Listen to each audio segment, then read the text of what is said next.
Olá pessoal, essa é mais uma de nossas videoaulas do nosso curso de Métodos Quantitativos. Eu sou o professor Dave Oliveira e hoje a gente vai falar um pouquinho sobre o conceito de otimização condicionada. Muito bem, vamos ao nosso roteiro de hoje, que vamos ver na nossa videoaula. Inicialmente, vamos definir o problema de otimização condicionada, voltando um pouco a conteúdos de cálculo, né? Conceitualmente falando. Logo após, vamos especializar, né, ou especificar o problema de programação inteira, que é um caso particular de problemas de otimização com restrições condicionadas. E por fim, a gente vai ver o conceito de modelagem como um exemplo adicional que ilustra a ideia de modelagem. Muito bem, otimização condicionada. Vamos trabalhar um pouquinho com o conceito prático, tá? Que talvez fique mais claro. Muitas vezes, em muitos contextos, né, de muitas aplicações, a gente está interessado em verificar a rentabilidade de um empreendimento, de um negócio, enfim, de uma determinado ramo de atividade. E essa rentabilidade vai depender da produção de um produto A e de um produto B.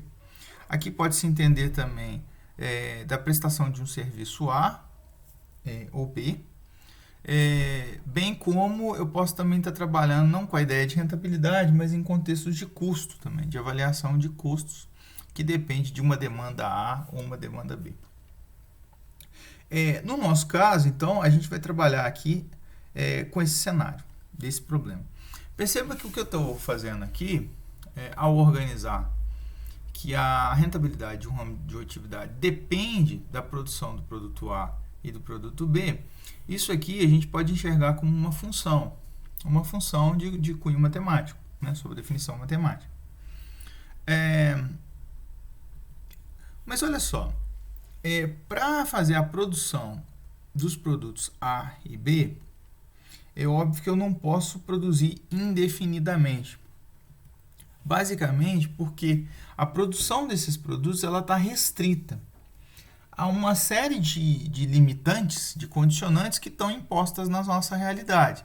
Seja a quantidade de insumos, seja alguma definição de contratos, onde define valores mínimos para a produção de cada um deles, e assim por diante. Então eu tenho todo um cenário que vai nos restringir com relação à produção de A e B, ou a prestação de um serviço A e B, e assim por diante. A gente pode enxergar que esse cenário, né, essa característica, ela impõe então restrições, né, ao nosso cenário de produção, o que é óbvio. A realidade, ela sempre impõe uma série de restrições, né, à nossa produção. Essas duas características vão ser presentes nos problemas que a gente vai atacar. A ideia de uma função que a gente está interessado em fazer avaliação e as restrições impostas ao domínio dessa função, nesse caso específico, a produção dos produtos. Bem, o que é o problema de otimização condicionada? A ideia é fazer a otimização sujeito a restrições, otimização da rentabilidade, ou seja, a busca de uma rentabilidade máxima, no caso aqui, ou em outros cenários, de um custo mínimo, em cenários diferentes, né, mas que tem a mesma ideia, sujeito a condicionantes que a realidade impõe, ou seja, sujeito à nossa restrição. Em outras palavras, a gente pode fazer a seguinte pergunta, né? Esse conceito de otimizar seria: quanto que eu vou produzir de A e B? Ou seja, como é que eu vou decidir mensurar quanto que eu vou produzir de A e B, optar pela produção de A e B, obedecendo às restrições, ou seja, respeitando essas restrições que são dadas pela realidade, com a máxima rentabilidade, ou seja, de tal maneira que eu vá conseguir o maior resultado possível em termos de rentabilidade. Bem, do ponto de vista matemático, a gente pode ilustrar esse mesmo problema, na verdade traduzir esse mesmo problema da seguinte forma. Eu vou ter uma função, nesse caso uma função g, que vai depender de um argumento x, né? Nesse caso, a função, ela depende logicamente do seu cenário de aplicação, e o x também pode ser uma função univariada ou multivariada, a depender do cenário de aplicação. A gente vai trabalhar com funções, na maioria das vezes, multivariadas. Ou seja, esse x aqui, ele tem várias componentes associadas. E o meu objetivo é fazer a maximização ou minimização dessa função. Que em termos práticos, então, aqui eu estou ilustrando um caso onde a função é bivariada. Eu tenho o eixo aqui associado à minha função. A gente está remetendo aqui ao exemplo anterior, xa e xb, mas poderia ter mais dimensões, né, como eu disse. Tenho o eixo associado à função e os eixos associados ao domínio aqui, a xa e xb. O problema de otimização é, dado uma função que é denotada por uma superfície, lógico que respeitando as definições de função, né? Mas vai representar uma superfície aqui sobre esse espaço tridimensional, e o nosso interesse sobre os pontos de xa, xb, o espaço de coordenadas xa, xb, nesse caso está contido no R2, o meu interesse nesse caso aqui eu estou optando por fazer a maximização, mas poderia ser a minimização, é obter o ponto de maior altura sobre o plano xa, xb aqui, ó, o ponto de maior altura dessa superfície, ou seja, qual a coordenada aqui que gera uma maior altura possível nessa superfície. Bem, quando eu falo de otimização condicionada, o que eu estou fazendo é mais ou menos o mesmo cenário, ou seja, eu tenho uma função, tenho o mesmo espaço, né, que eu estou interessado, só que eu vou impor as restrições. E o que são as restrições para a gente? As restrições em x, ou seja, no nosso espaço xa, xb, vai ser associada a uma região, tá, que eu vou impor como definida como espaço de possíveis soluções. Ou seja, não mais eu vou poder achar qualquer ponto que defina o máximo aqui dessa função, mas sim os pontos que estão dentro dessa região em vermelho, né? Dentro desses pontos aqui, ó, eu vou elencar aquele que gera o maior máximo da minha função g, ou seja, que tem a maior altura na superfície definida pela função g. Esse caso é o caso onde eu tenho uma otimização condicionada, ou seja, eu abandono, ou melhor, eu restringo o espaço de solução que antes era o R2, todo o plano, a uma região, nesse caso aqui, uma região em vermelho. Perceba que nos casos aqui eu estou generalizando tanto a função quanto a minha região, e aqui eu estou considerando que podem ser regiões que são não lineares. Tanto a função que descreve a superfície quanto a restrição aqui são de comportamento não linear. Quando eu tenho o caso especializado da programação linear, na verdade o que eu vou ter é um caso mais simples, onde tanto as funções quanto a restrição, o espaço de restrição, ele vai ser dado de maneira linear, ou seja, ele vai, nesse caso aqui, ele vai ser a função que descreve aqui a superfície em verde, ela vai descrever um plano ou um hiperplano, no caso de maiores dimensões, e no caso de xa e xb, o espaço de restrições também vai descrever um plano, né, ou um segmento de plano, né,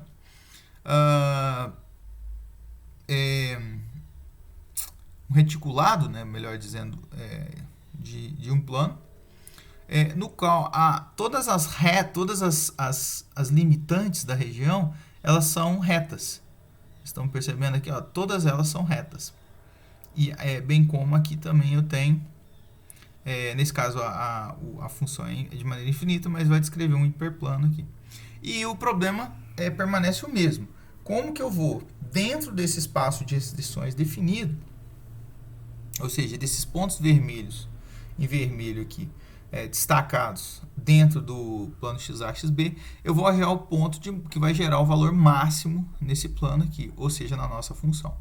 Então, esse é o problema de programação linear e nessa situação que a gente vai interessado, que a gente vai estar interessado aqui ao longo das videoaulas dedicadas à otimização condicionada, nesta e em futuras aulas.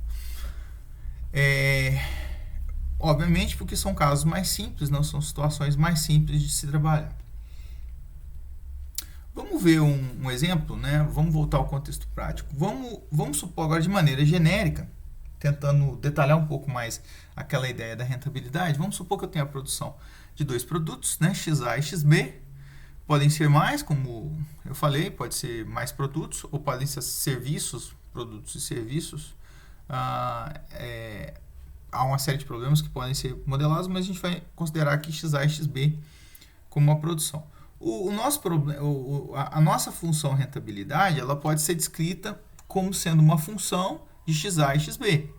Ou seja, a rentabilidade vai depender do quanto que eu vou produzir do XA e do quanto que eu vou produzir do XB. Essa função é chamada de função objetivo, tá? Nos contextos de problema. Ela é a função que a gente está interessado em fazer o processo de maximização, né? Em obter a respectiva maximização. Bem, no caso da função rentabilidade, a gente pode dizer que a rentabilidade vai depender da produção, diretamente, linearmente nesse caso, de XA, vezes um peso associado a XA. Esse peso pode ser associado ao preço, por exemplo.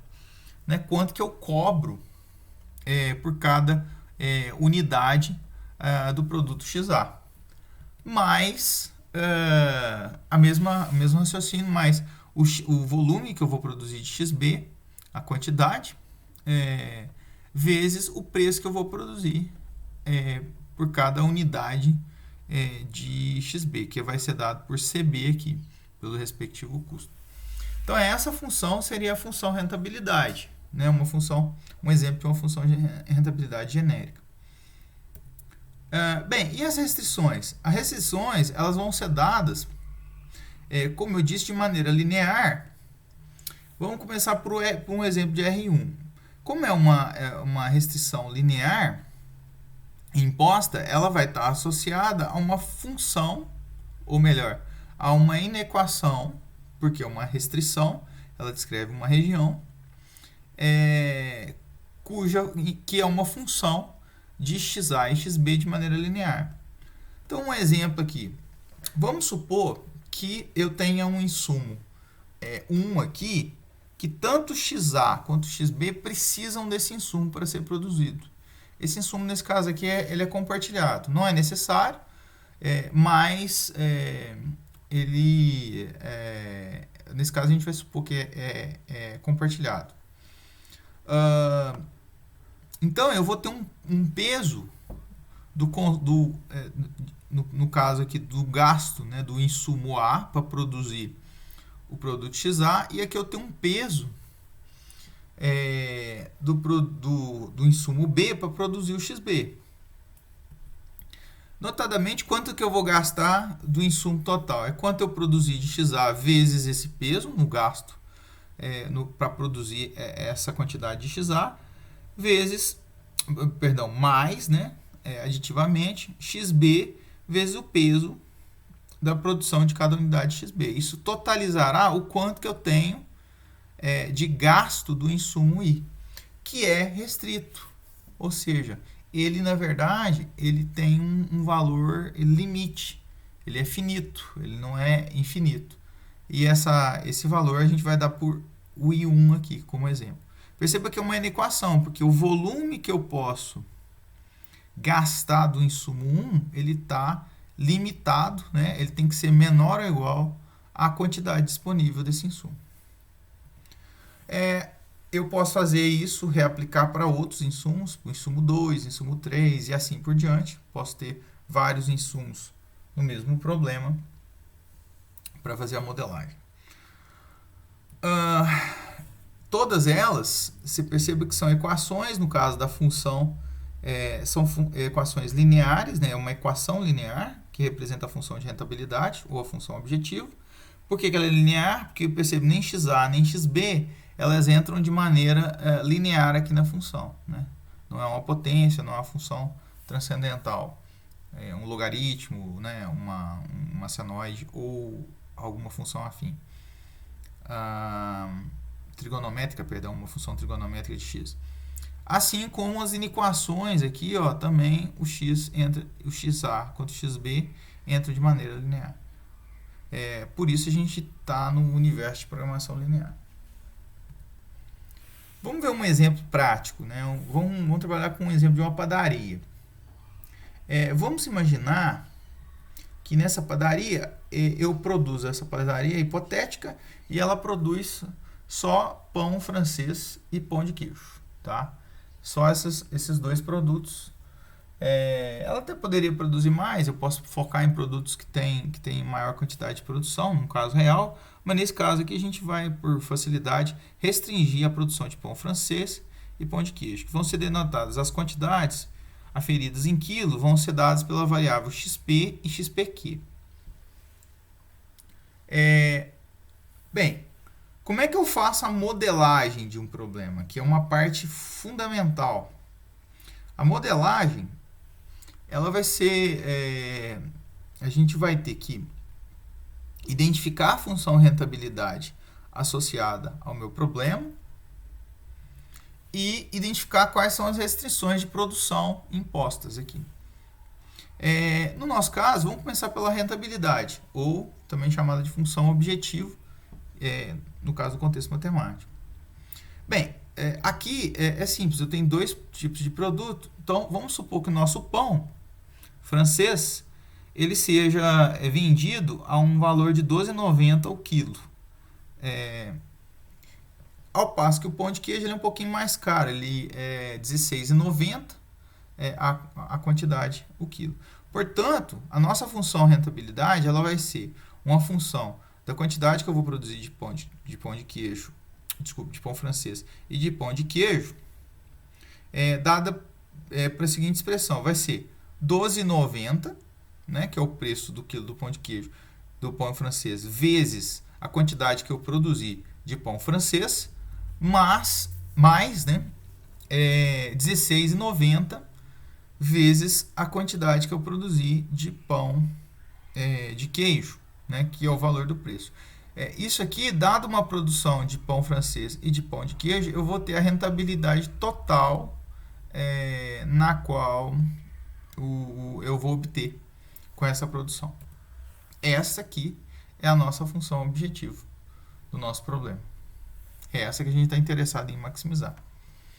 Perceba que a nossa pergunta é quanto que eu vou produzir de pão francês e pão de queijo, ou seja, quais são os valores xp e xpq que maximizam essa função. Só que tem um porém, né? Essa produção ela obviamente é restrita. E é isso que a gente vai ver agora. A produção nossa tem limitantes que o nosso cenário real impõe. Aqui a gente vai colocar esses limitantes como insumos para a produção ou restrições que são importantes. Nesse caso a gente vai trabalhar com alguns insumos que eu considero importante aqui, mas é óbvio que eu poderia fazer um grau de detalhamento para saber exatamente quais são os insumos, todos os insumos de produção e alguns deles até compartilhados, que é o caso que a gente vai ver aqui, os casos onde os insumos são compartilhados. Muito bem, então vamos considerar o primeiro insumo seria o forno, né? Porque o forno é um insumo importante na hora de assar tanto o pão de queijo quanto o pão francês. Nesse caso hipotético, eu vou supor que a minha capacidade do meu forno de assar é de 22 kg por hora, tá? E ele pode ficar funcionando por restrições técnicas a 4 horas por dia.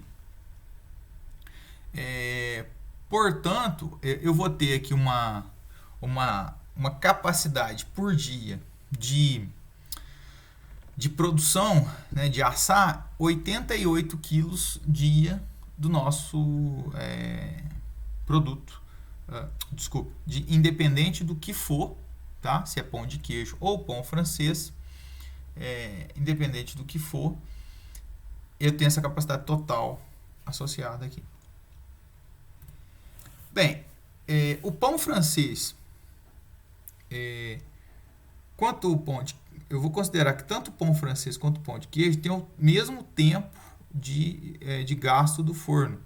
Portanto, eles têm o mesmo tempo para serem assados, né? Em termos de tempo, porque afinal de contas eu também tenho a hora influenciada aqui. Considerando isso, eu vou dizer que a quantidade de pão de queijo mais a quantidade de pão francês que eu produzi por dia, ela vai ter que ser menor ou igual a 88. Eu tenho essa restrição imposta aqui no problema. Quando eu digo que o tempo de assar é o mesmo, né, é porque os pesos aqui dos dois são iguais, são equivalentes. Se houvesse um tempo diferenciado, eu teria que avaliar isso na hora de avaliar a produção aqui. Mas aqui, para a gente considerar um caso mais simples, o tempo de assar de cada um desses produtos, né, o tempo de uso do forno é o mesmo. Essa seria a primeira restrição, então, imposta pelo nosso problema. A segunda restrição é os padeiros, ou seja, são as pessoas que fazem a receita, né, que botam a mão na massa. Aqui eu vou adotar que nossa padaria tem 2 padeiros, tá, que podem trabalhar 8 horas por dia. Portanto, eu tenho aqui 16 horas por dia de trabalho que estão disponíveis aqui, não mais do que isso, para fazer a receita, tanto de pão quanto de pão de queijo. Eu vou supor aqui que para fazer a receita de pão francês, para cada quilo, ele vai levar 10 minutos para fazer cada quilo de receita de pão francês, o padeiro, né, respectivamente. Enquanto o pão de queijo, ele vai levar 20 minutos, ou seja, 1/3 de hora. Eu estou expressando aqui em termos de horas, visto que eu tenho aqui a restrição nossa imposta em horas por dia. Bem, com isso, eu vou ter aqui que a quantidade total de horas que eu vou gastar, dado uma produção de pão, a quantidade de horas que eu vou gastar para produzir XP quantidade de pão de queijo vai ser 1/6 vezes essa quantidade. Mais a quantidade de horas que eu vou gastar para produzir... desculpa, aqui é o pão francês. Aqui, a quantidade de horas que eu vou gastar para produzir 1 quilo de pão de queijo, né, vezes 1/3 aqui. Né? Então, você tem uma determinada produção, aqui isso aqui vai dar o volume em horas que eu vou gastar para essa produção. E, naturalmente, esse volume de horas total de trabalho exigido ele vai ter que ser menor ou igual a 16, que é a carga de trabalho que a gente tem restrita, né, como restrição.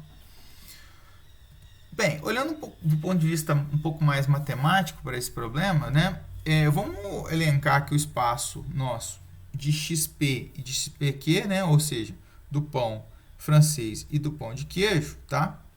E tendo as nossas restrições impostas, a primeira restrição seria a XP mais XPQ menor ou igual a 88, restrição associada à utilização do forno, tá? Esta inequação aqui, ela apresenta essa região aqui, ó.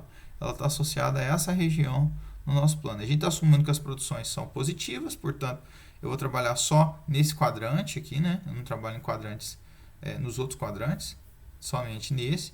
E a nossa reta delimitante aqui seria a reta que corta os pontos 88, 0,88, né? Nesse caso 88, 0, né? Considerando a ordem XP, XPQ, e aqui o ponto 0,88, né? Na restrição. Então, essa reta delimita a nossa região. Como o valor é menor ou igual, esse espaço em vermelho aqui que representa a nossa região de interesse aqui, na nossa restrição.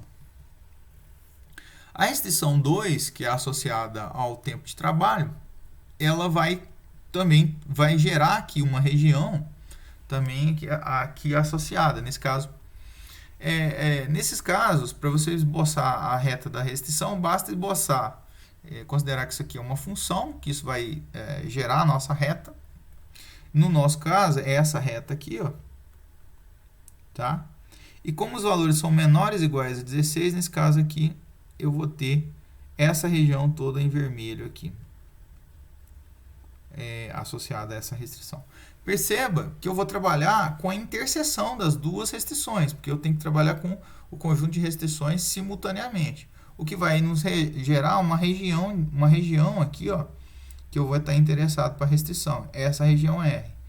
Perceba que ela é um reticulado, ou seja, ela é delimitada por várias retas aqui, ó, por 4 retas, né, segmentos de reta colocados aqui. Bem, considerando a nossa função objetivo, né, dada pela rentabilidade, considerando os preços do pão de queijo e do pão francês, eu posso esboçar também a função objetiva aqui. Então, considerando o nosso eixo da função e o eixo do pão de queijo e o eixo da produção de pão francês, a nossa função ela vai ser um plano que vai estar subindo aqui, ó.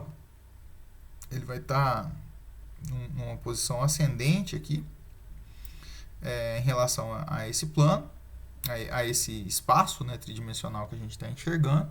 Então, essa é a nossa função, essa é a nossa superfície que a gente quer achar o ponto máximo. Só que, naturalmente, se o problema fosse restrito, não seria possível resolver, porque eu não teria um ponto máximo, né, nesse hiperplano. Mas trabalhando com a restrição, ou seja, impondo a restrição, aí sim eu vou ter só dentro desse universo desses pontos em vermelho em destaque que estão associados ao espaço nosso de restrição, aí sim eu vou ter um ponto de máximo, né? Nesse caso, um ponto dentro desse espaço de valores possíveis aqui, ó, que vai representar o valor máximo desse plano, né? Que está descrito aqui como sendo o argumento, né? O domínio XP, XPQ, ou seja, o volume de produção de pão em francês e pão de queijo, que maximizam a minha rentabilidade, que está descrita aqui em verde.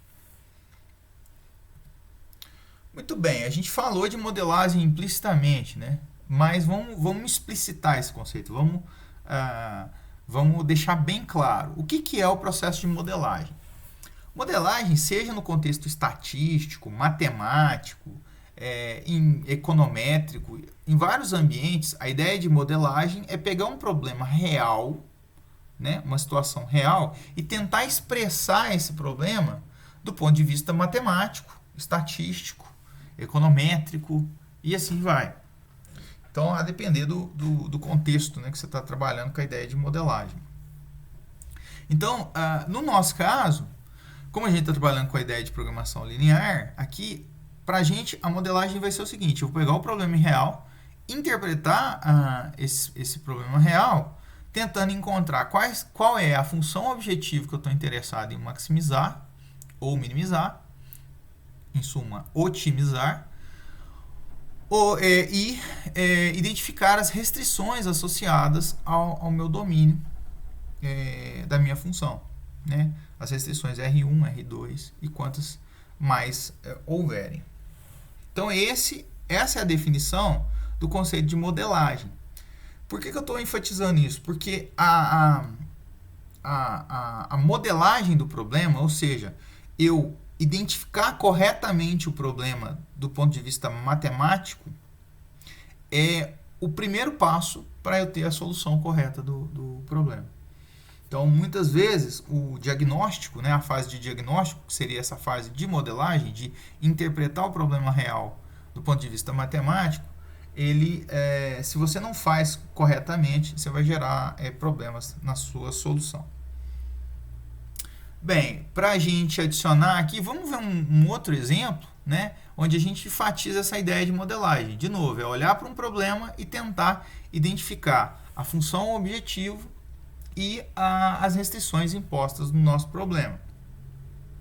Nesse caso aqui, eu vou citar um exemplo muito simples de alocação de fundos, mas existe uma, um método, na verdade, que considera variabilidade, que aplica de programação linear para resolver o problema de alocação de fundos. Tá? Aqui eu vou dar uma simplificada no problema, de tal maneira que vocês vejam que podem ser aplicados aqui a mesma ideia.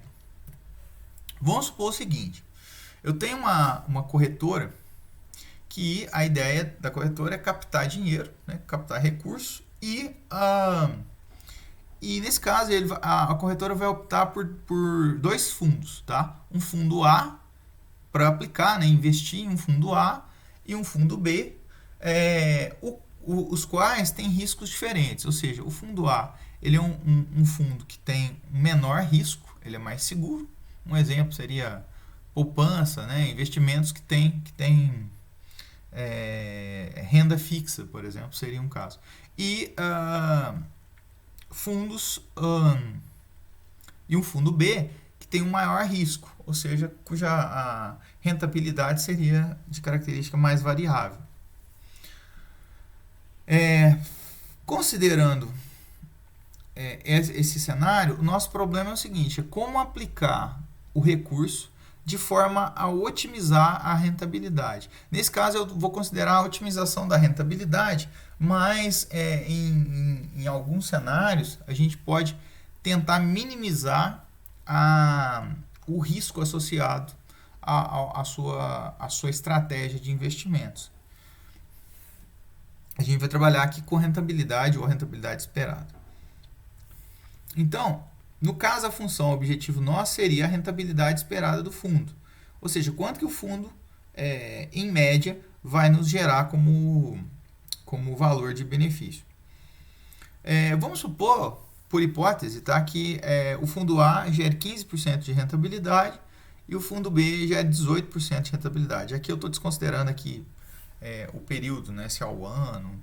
Nesse caso aqui não me interessa, esse caso, a temporalidade.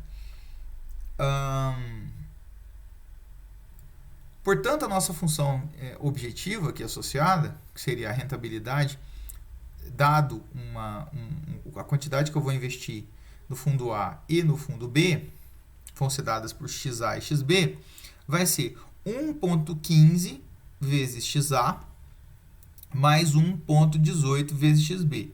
Nesse caso aqui, ou seja, quanto que eu investi em XA, aqui essa conta vai dar já o montante que eu investi mais a rentabilidade, né, o valor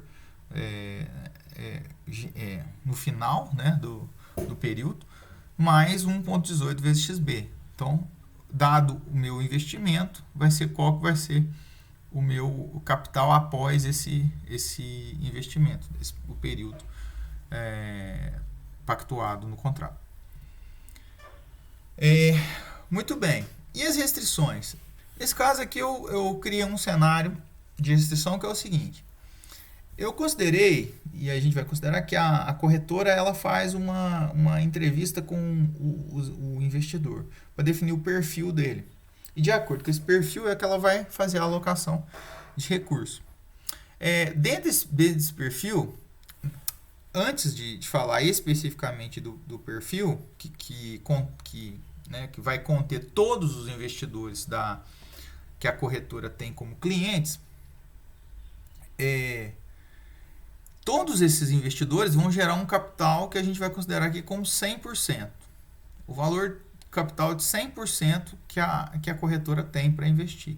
Tá? Eu poderia aqui trabalhar com um volume absoluto, mas aqui eu vou trabalhar com um volume relativo. Tá?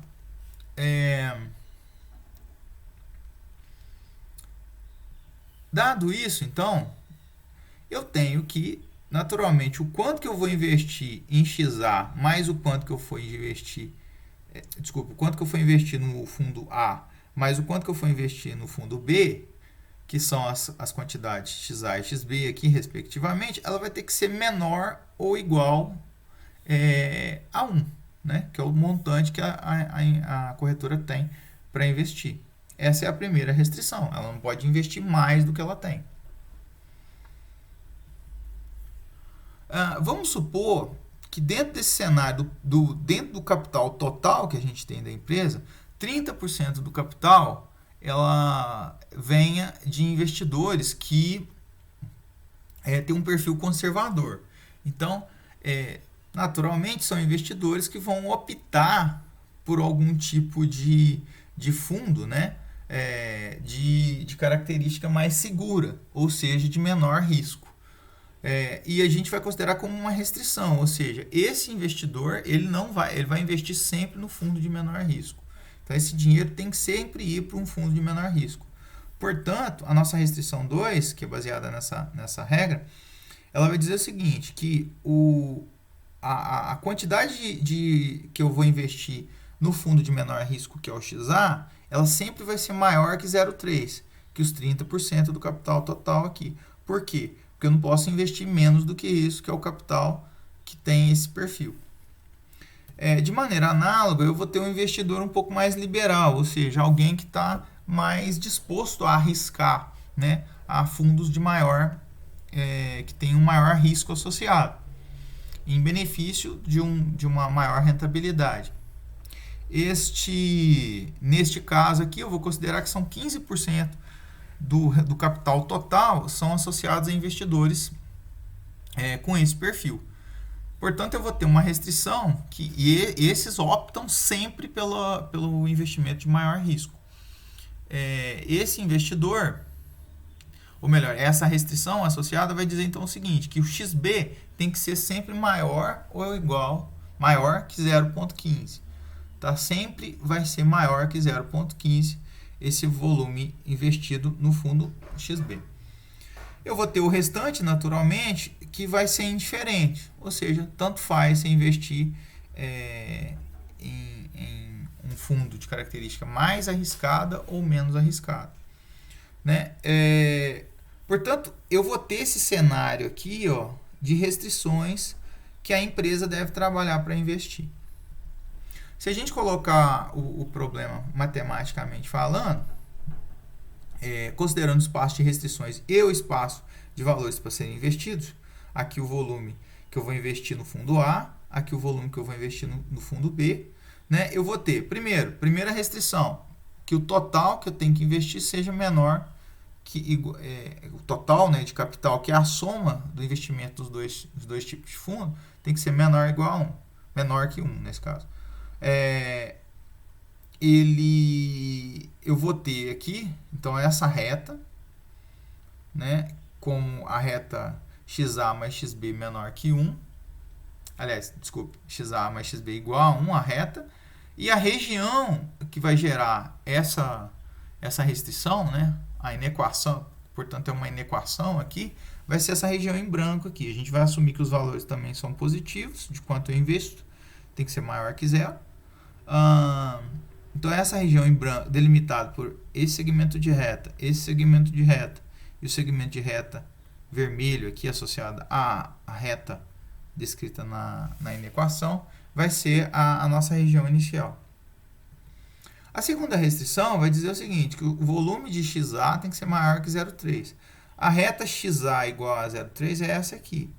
Como o valor tem que ser maior ou igual a 0,3, o volume de investimento em XA, então é todo esse valor, todos os valores possíveis aqui, que estão acima desse ponto nessa reta, e no nosso caso aqui, nessa região em azul aqui, destacada em azul. Então esse segmento define o nosso espaço de restrições associadas à restrição R2, né? O espaço associado à restrição R2. E por fim, a restrição R3 vai ser dada por XB maior que 0,15. O raciocínio é análogo, eu vou ter em XB o 0,15 vai estar aproximadamente aqui. Eu vou ter valores, eu só vale os valores maiores do que 0,15, portanto, no segmento de reta para cima aqui, E aí toda a região do plano aqui, né, do plano, nesse quadrante, né, porque a gente considera que o volume de investimento é sempre maior que 0, essa região em rosa aqui define o espaço associado, né, à restrição R3. Mas lembre-se que eu tenho que tomar as restrições de maneira conjunta, né? Se eu tomar elas de maneira conjunta, o que eu vou ter como interseção das três regiões vai ser esse segmento, esse triângulo aqui, ó, né, destacado essa região R total, que vai ser associada a essas restrições. Se a gente tomar a nossa função objetivo, né, dada pela função de rentabilidade esperada, e esboçar ela graficamente, ela vai ter um plano. Lembre-se que a gente está trabalhando com programação linear, portanto as funções são lineares. Vai ser um plano subindo aqui, né? Ele vai ter uma característica de subida. Ele é levemente, se a gente pegar as derivadas parciais, né, associadas, ou as taxas de inclinação em relação a XA e XB, em relação a XA, ela é um pouquinho menor do que XB, né? Então ela desce um pouquinho mais, ela sobe um pouquinho mais leve em termos de aceleração do que em XB. E aqui eu tenho o nosso plano, esse plano associado à função objetivo.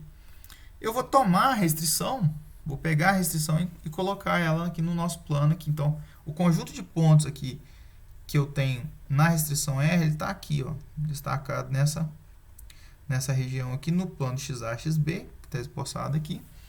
E o nosso objetivo é tentar obter qual é, dentro desse conjunto de pontos, qual o ponto que gera a maior rentabilidade possível,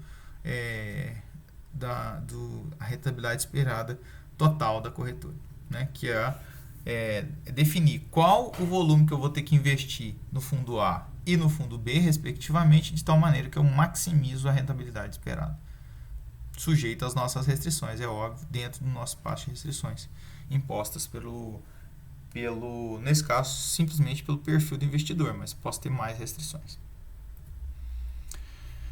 Muito bem, então a modelagem ela é só a primeira etapa da solução do nosso problema, porque afinal de contas a gente está falando de otimização, mas até agora a gente não buscou a otimização por si da função objetivo. A primeira etapa, então, no caso da modelagem, no contexto de programação linear, é a definição da função objetivo e a definição do espaço de restrições. Só depois que eu tiver muito bem definido tanto a função objetivo quanto o espaço de restrições impostos ao problema, é que eu vou trabalhar com a resolução, que é obter o valor de x tal que eu maximizo a função g de x aqui, considerados o espaço de restrição impostos. Para fazer isso, no caso de programação inteira, a gente vai trabalhar com um método simplex aqui durante as videoaulas do curso, tá? Existem outros métodos para trabalhar com programação inteira, melhor dizendo, com programação linear, tá?